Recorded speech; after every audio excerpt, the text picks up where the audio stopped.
Le directeur des fouilles, Peter Lacovara, fait visiter le palais à Marine Yoyote, spécialiste des harems de l'Égypte antique. Comme tous les palais, celui-ci était en briques d'argile, la pierre étant réservée au temple. C'est pourquoi il n'en reste plus grand-chose.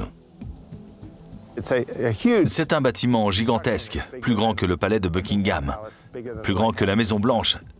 C'est quelque chose.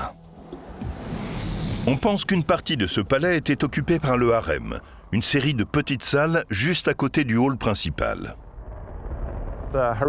Les chambres du harem sont de chaque côté, ici et là-bas. En tout, on compte 8 chambres dans ce harem. Ici, on a un petit vestibule avec 2 colonnes.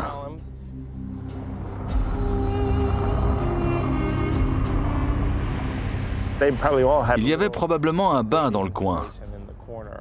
Il devait être en grès recouvert de plâtre.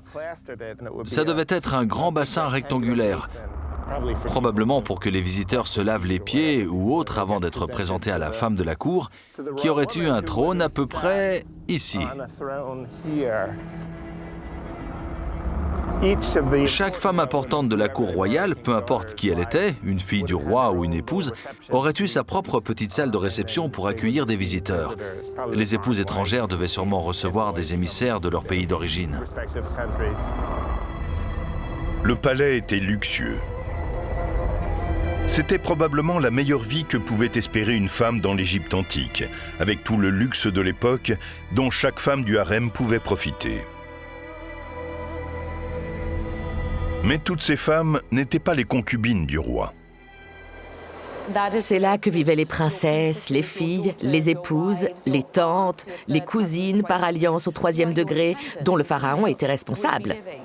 Donc, si vous étiez la fille du pharaon, vous viviez dans le harem et ça n'avait rien de sexuel. C'était juste là que vous viviez.